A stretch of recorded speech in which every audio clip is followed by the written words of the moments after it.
ಬರೋ ಬರೋ ಓಡ್ ಬರೋ. ಹೆಡ್ ಮಾಸ್ಟರ್ ಆಗಿರೋದ್ರಿಂದ ಈ ಸ್ಕೂಲ್ ಬಗ್ಗೆ ದೊಡ್ಡದಾಗಿ ಹೇಳ್ತೀನಿ ಅಂತ ಅನ್ಕೋಬೇಡಿ. ಜಗತ್ನಲ್ಲಿ ಎಲ್ಲೂ ಇಲ್ಲದೆ ಇರುವಂತದ್ದು ಈ ಸ್ಕೂಲ್ ನಲ್ಲಿ ಇದೆ.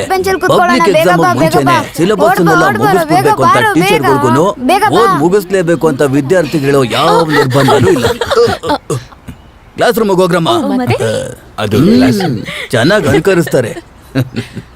ಒಬ್ರು ರಿಟೈರ್ಡ್ ಆದ್ರೂನು ಟ್ರಾನ್ಸ್ಫರ್ ಆಗಿ ಹೋದ್ರೂ ಅವ್ರ ಬದಲಿಗೆ ಇನ್ನೊಬ್ರು ಟೀಚರ್ ಬರೋದೇ ಇಲ್ಲ. ಒಳಗೆ ಬನ್ನಿ. 7-8 ವರ್ಷಕ್ಕೆ ಮುಂಚೆ ಇಲ್ಲಿಗೆ ಬಂದಂತ ಒಂದೇ ಒಂದು ಅಪಾಯಿಂಟ್ಮೆಂಟು ಸಾಂದ್ರ ಟೀಚರ್ದು, PT ಟೀಚರು. ಅವ್ರ ಅಪ್ಪ ಸತ್ತಿದ್ದಕ್ಕೆ ಸಿಕ್ಕಿದ ಕೆಲಸ. ಕೂತ್ಕೊಳ್ಳಿ. ಆದ್ರೆ ಅವ್ರಿಗೆ ಇದಕ್ಕಿಂತ ಮುಖ್ಯವಾದ ಕೆಲಸ ಅಂತಂದ್ರೆ ಕೋಳಿ ಬಿಸ್ನೆಸ್, ಯೋಗ ಕ್ಲಾಸು. ಹೊಸ ಟೀಚರ್ನ ಅಪಾಯಿಂಟ್ ಮಾಡಿದ್ದೀವಿ ಅಂತ ಥಾಮಸ್ ಹೇಳಿದಾಗ ನಾನು ನಿಜಕ್ಕೂ ನಂಬಲೇ ಇಲ್ಲ. ಯಾಕಂದ್ರೆ ಇಂಥದ್ದೊಂದು ಸ್ಕೂಲ್ ಐತೆ ಅನ್ನೋದನ್ನ DO ಮರ್ತೋಗಿದ್ದಾರೆ ಅಂತ ಅನ್ಸುತ್ತೆ. ಎಲ್ಲ ವಿಷಯನೂ ನಿಮಗೆ ಚೆನ್ನಾಗಿ ಅರ್ಥ ಆಗೈತೆ ಅನ್ಕೋತೀನಿ. ನಿಜ ಹೇಳ್ಬೇಕು ಅಂದ್ರೆ ಅಕ್ಷರ ಅಳಿಸೋಗಿರೋ ಪುಸ್ತಕದಂಗೆ ಈ ಸ್ಕೂಲು. ಎಲ್ಲ ಸಬ್ಜೆಕ್ಟ್ ಹೇಳ್ಕೊಡಕ್ ಯಾರೂ ಇಲ್ಲ. ಈ ಗಣಿತನ ಬಿಟ್ಟು ಸರ್ ನೀವು ಭಯಪಡಬೇಡಿ. PT ಒಂದು ಬಿಟ್ಟು ಬೇರೆ ಎಲ್ಲ ಸಬ್ಜೆಕ್ಟ್ಸ್ ನಾನೇ ತಗೊಂತೀನಿ. ಸಾಕು, ಈ ಕ್ಲಾಸ್ಗೆ ಹೋಗೋಣ.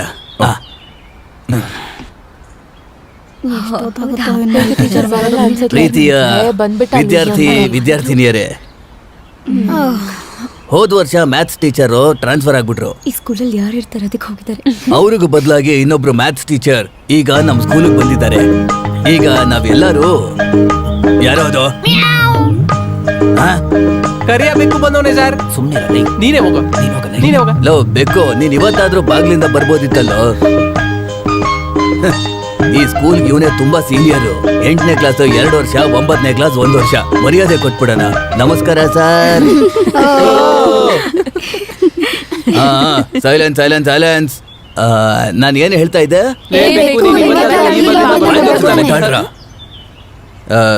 ನಾನು ಒಂದು ಹೇಳ್ತೀನಿ ಕೇಳಿ. ಇವರು ಸದಾಶಿವ ಟೀಚರ್ ತರ ಅಲ್ಲ. ಇವರು ನನ್ನಂಗೆ ತುಂಬಾನೇ ಸ್ಟ್ರಿಕ್ಟು. ತಗ್ಗಿ ಬಗ್ಗಿ ನಡೀದೆ ಹೋದ್ರೆ ಸರಿಯಾಗಿ ಬೀಳ್ತದ. ನಿಮ್ಗೆ ಅರ್ಥ ಆಯ್ತಾ? ಎಲ್ಲ ಮಾತಾಡಿದ್ದಾಯ್ತು. ನಾನೀಗ ಹೊರಡ್ತಾ ಇದ್ದೀನಿ. ಜೈ ಹಿಂದ್. ಇನ್ ಮಾಸ್ಟರ್ ಕಂಟಿನ್ಯೂ ಮಾಡ್ಕೊಳ್ಳಿ. ಇದನ್ನ ಕೈಯಲ್ಲಿ ಇಟ್ಕೊಳ್ಳಿ, ಇಲ್ದೋದ್ರೆ ಕಂಟ್ರೋಲ್ ಮಾಡೋಕ್ಕಾಗಕ್ಕಿಲ್ಲ. ಬೇಡ ಸರ್, ಅವಶ್ಯಕತೆ ಬಂದಾಗ ನಾನೇ ಕೇಳ್ತೀನಿ ನಿಮಗೆ. ಯಾರವನು?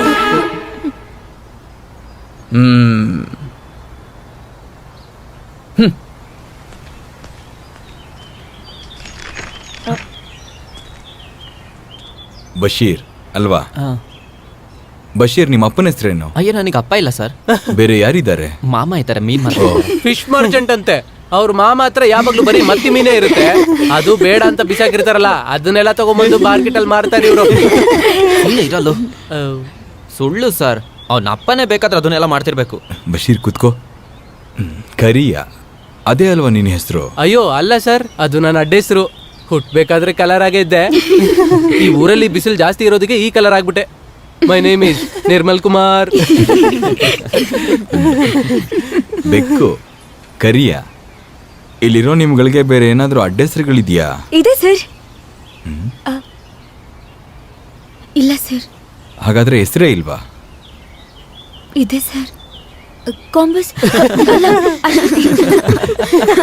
ಅಶ್ವತಿ ಕೂತ್ಕೋ. ಈ ಥರ ಎಲ್ರಿಗೂ ತುಂಬ ಅಡ್ಡ ಹೆಸರುಗಳಿರುತ್ತೆ. ಅದೆಲ್ಲ ಕ್ಲಾಸ್ ರೂಮ್ ಆಚೆ ಕಡೆ ಮಾತ್ರ.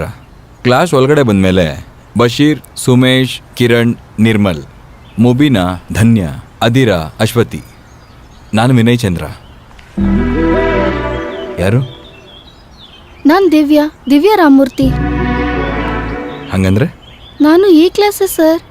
ಓ, ಈಗ ಟೈಮ್ ಎಷ್ಟಾಯಿತು? ನನ್ನ ಕೈಯಲ್ಲಿ ವಾಚ್ ಇಲ್ಲ. ಕೈಯಲ್ಲಿ ವಾಚ್ ಇಲ್ದಿದ್ದ ಮಾತ್ರಕ್ಕೆ ನೀನು ಸ್ಕೂಲ್ಗೆ ಯಾವಾಗ ಬೇಕಾದರೂ ಬರ್ಬೋದು ಅಂತ ಅಂದ್ಕೊಂಡಿದ್ಯಾ? ನಾಳೆ ಏನಾದರೂ 2ನೇ ಬೆಲ್ ಹೊಡೆಯೋಷ್ಟೊತ್ತಿಗೆ ಕ್ಲಾಸಲ್ಲಿ ಇಲ್ಲ ಅಂದರೆ ಇನ್ಮೇಲೆ ಬರಬೇಡ ನೀನು. ಓ ಕೂತ್ಕೋ ಈಗ.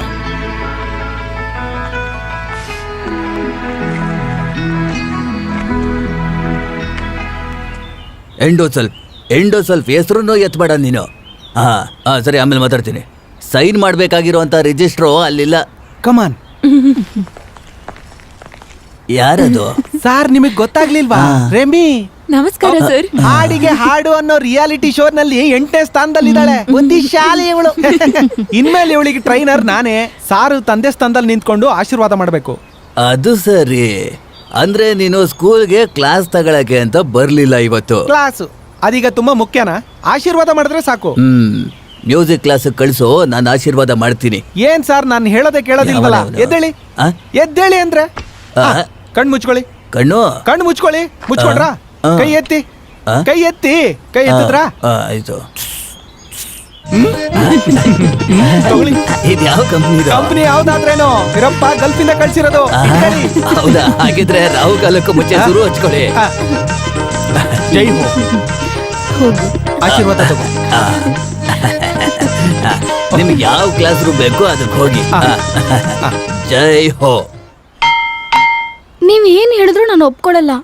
ಅವ್ರದ್ದು ಆ ನೋಟ ನನ್ ನೋಡಿ ಟೈಮ್ ಎಷ್ಟಾಯ್ತು ಅಂತ ಕೇಳಿದ್ದು. ನನಗ್ ಗೊತ್ತು ನನ್ ಮೇಲೆ ಏನೋ ಇದೆ ಅಂತ. ಇವಳ ಮುಖ ನೋಡು, ಇನ್ನ 1 hour ಆಗಿಲ್ಲ, ಹೆಂಗ್ ಮಾತಾಡ್ತಿದ್ದಾಳ ನೋಡು. ನಾನೊಂದ್ ನಿರ್ಧಾರ ಮಾಡಿದ್ದೀನಿ. ಅವ್ರ ಕೈ ಇಟ್ಕೊಂಡ್ಮೇಲೆನೆ ನಾನು ಈ ಸ್ಕೂಲ್ ಬಿಟ್ಟು ಹೋಗೋದು. ಇಲ್ಲಿ ನೋಡು, ನಿನಗ್ ಸೆಟ್ ಆಗಲ್ಲ. ನಾನೇ ಕರೆಕ್ಟ್ ಆಗಿರ್ತೀನಿ, ನೀನೆಲ್ಲ ವೇಸ್ಟ್. ಒಳ್ಳೆ ಹೈಟ್ ಇರೋ ಮೀಸೆ ಇರೋ ಹುಡುಗನ್ನೇ ಲವ್ ಆಗೋದು ಅಂತ ಜ್ಯೋತಿಷ್ರು ಅವತ್ತು ಹೇಳಿದ್ದಾರೆ. ಅಯ್ಯೋ ಸಾಕು ಸಾಕು, ಜಗಳ ಆಡ್ಬೇಡ. ಕುಲಕ್ ಚೀಟಿ ಹಾಕೋಣ. ನಾನ್ ರೆಡಿ, ನೀನು ರೆಡಿ. ಲಿಸ್ಟ್ ಅಲ್ಲಿ ನನ್ನ ಹೆಸರು ಬರೀರಿ. ಅಯ್ಯೋ, ಒಂದ್ ಹಿಂದೂನ ಮದ್ವೆ ಆಗಕ್ಕೆ ನಿಮ್ಮಪ್ಪ ಒಪ್ಕೋತಾರಾ? ಒಪ್ಕೊಳ್ತಾರೆ, ನಮ್ಮಪ್ಪ ಕಮ್ಯುನಿಸ್ಟು. ಸರಸಕ್ಕೆ ಬಾರೆ ಸರಳ ಹಾಡು ಹಾಡು. ಸರಸಕ್ಕೆ ಬಾರೆ ಸರಳ. ಶಬಾಷ್. ವಿತ್ ಆಕ್ಷನ್ ಅಲ್ಲಿ ಆಡು, ಆಡಿಯನ್ಸ್ ನೋಡ್ಬೇಕಲ್ಲ. ಸನಿಹಕ್ಕೆ ಬಾರೆ ಸರಳ. ಸನಿಹಕ್ಕೆ ಬಾರೆ ಸರಳ. ನಿನ್ನ ಬ್ಯೂಟಿ ಅತಿ ವಿರಳ. ನಿನ್ನ ಬ್ಯೂಟಿ ಅತಿ ಹೀಗೆನಾ ವಿರಳ. ಹಾಡೋದು? ನಿನ್ನ ಪ್ರಿಯಕರನ್ನ ಹಾಗೆ ಹಪ್ಕೊಂಡ್ ಹಾಡ್ಬೇಕು, ಗೊತ್ತಾಯ್ತಾ? ಸರಸಕ್ಕೆ ಬಾರೆ ಸರಳ ಹಿಂಗೆ. ಹೋಗ್ರೋ ಹೋಗ್ರೋ. ಹೋದ ವರ್ಷ 24 ಜನ ವಿದ್ಯಾರ್ಥಿಗಳಿದ್ರು. ಈ ವರ್ಷ 57 ಜನ ಅವ್ರೆ. ಕಮ್ಮಿ ಆಗದೆ ಇನ್ನೇನಾಗುತ್ತೆ? ತಲೆ ಮೇಲೆ ಮಾರ್ಕ್ಸಿನ ಮೊಟ್ಟೆಗಳನ್ನ ಇಟ್ಕೊಂತಾನೆ ಎಲ್ಲಾ ಮಕ್ಕಳು ಹೊರಗೆ ಹೋಗ್ತಾರೆ.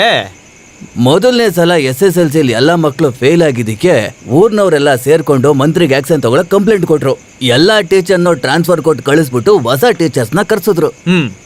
ಆಮೇಲೇನಾಯ್ತು? ಕಮಿಟಿಯಲ್ಲಿರೋರೆ ಮಕ್ಕಳನ್ನ ಬೇರೆ ಸ್ಕೂಲಲ್ಲಿ ಸೇರಿಸಿದಕ್ಕೆ ಆಕ್ಷನ್ ಹೋಯ್ತು, ರಿಯಾಕ್ಷನ್ ಹೋಯ್ತು. ಅದೇನೇ ಆಗ್ಲಿ, ನೀವು ಮದುವೆ ಆಗದಿರೋದು ಒಳ್ಳೇದೇ ಆಯ್ತು. ಅದ್ಯಾಕೆ? ಸ್ಕೂಲಲ್ಲಿ ನಿಮ್ಮ ಮಕ್ಕಳು ಓದ್ತಾ ಇದ್ದಿದ್ರೆ ನಿಮ್ಮಪ್ಪ ಎಲ್ಲಿ ಕೆಲಸ ಮಾಡ್ತಾರೆ ಅಂತ ಕೇಳಿದ್ರೆ ಈ ಸ್ಕೂಲ್ ಹೆಸರು ಹೇಳ್ಬೇಕಾಗಿತ್ತು. ಊಟ ಮಾಡಿ ಊಟ ಮಾಡಿ. ಏನ್ ಯಜಮಾನ್ರೆ ನಮ್ ಕಾಲ ಎಳಿತಾ ಇದ್ದೀರಾ? ಅವ್ರು ಹೇಳಿದೆಲ್ಲ ನಿಜಾನೇ. ನಮ್ ಮಗ ವಿಷ್ಣು ಅಪ್ಪ ಎಲ್ ಕೆಲಸ ಮಾಡ್ತಿರೋದು ಅಂತ ಕೇಳಿದ್ರೆ ಅವ್ನ್ ಬೇರೆ ಸ್ಕೂಲ್ ಹೆಸರೇ ಹೇಳೋದು. ಮಕ್ಕಳಿಗೂ ಮಾನ ಮರ್ಯಾದೆ ಇದೆ ಅಕ್ಕ. ನೀವು ನಿಮ್ಮ ಮೊದಲನೇ ಅಪಾಯಿಂಟ್ಮೆಂಟ್ ಈ ಸ್ಕೂಲಿಗೆ ಬೇಕು ಅಂತ ಕೇಳಿ ಹಾಕಿಸ್ಕೊಂಡಿದ್ದೀರಲ್ಲ, ಅದಕ್ಕೆ ಕಾರಣ ಏನು ಅನ್ನೋದೇ ನನಗಿನ್ನೂ ಅರ್ಥ ಆಯ್ತಿಲ್ಲ. ಅಮಾಯಕರಾಗಿ ನೀವು ಬಂದು ಸಿಕ್ಕಾಕೋತಿದ್ದೀರಲ್ಲ ಅಂತ ಅನ್ನಿಸ್ತಿತ್ತು. ಅದೇ ಎಲ್ಲೇ ಇದ್ರೂ ಪಾಠ ಮಾಡೋದೇ ತಾನೆ ಸರ್ ನಮ್ ಡ್ಯೂಟಿ. ಹೌದು ಹೌದು. ಮೋಸವಾಗಿರೋ ಜಾಗದಲ್ಲಿ, ಮೋಸವಾಗಿರೋ ಸ್ಕೂಲಲ್ಲಿ ಮೋಸವಾಗಿರೋ ಮಕ್ಳುಗಳೇ ತುಂಬಾ ಒಳ್ಳೇದು. ಆ ಮಕ್ಳುಗಳನ್ನ ಪಾಸ್ ಮಾಡಿಸಿದ್ರೇನೆ ನಾವು ಗೆಲ್ಲೋದು. ಆ ಗೆಲುವಲ್ಲಿ ಸಿಗೋ ಸುಖ ನೀವು ಅನುಭವಿಸ್ಬೇಕಲ್ವಾ? ನಮ್ಮ ತಂದೆ ಸರ್ಕಾರಿ ಪ್ರಾಥಮಿಕ ಶಾಲೆಯಲ್ಲಿ ಹೆಡ್ ಮಾಸ್ಟರ್ ಆಗಿದ್ರು ಅಂತ ಹೆಮ್ಮೆಯಿಂದ ಹೇಳ್ತೀನಿ. ವಿಷ್ಣುಗೆ ಜೀವನ ಕೊಡ್ಬೇಕಲ್ವಾ? ಬೇಡವಾ ಸರ್?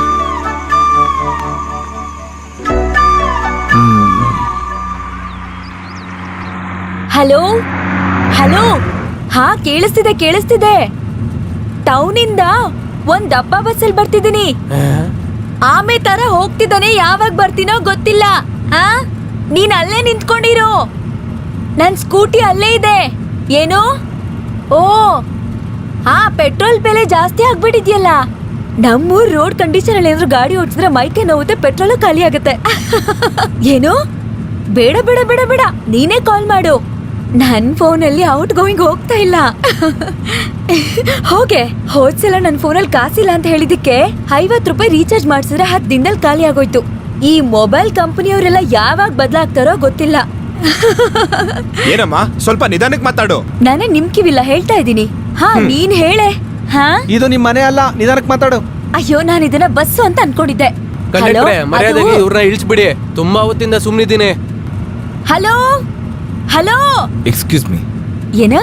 ಬಸ್ಸಲ್ಲಿರೋ ಪ್ರಯಾಣಿಕರಿಗೆ ತೊಂದರೆ ಆಗೋ ತರ ನೀವು ಈ ಮೊಬೈಲ್ ಯೂಸ್ ಮಾಡ್ತಿರೋ ತಪ್ಪಲ್ವಾ ಮೇಡಮ್? ಮೇಡಮ್ಮ, ಎಲ್ಲಿಂದ ಬರ್ತಿದ್ದೀರಾ ನೀವು? ನಾನು ಎಲ್ಲಿಂದನೋ ಬಂದೆ, ನೀವು ಅದನ್ನ ಬಿಡಿ.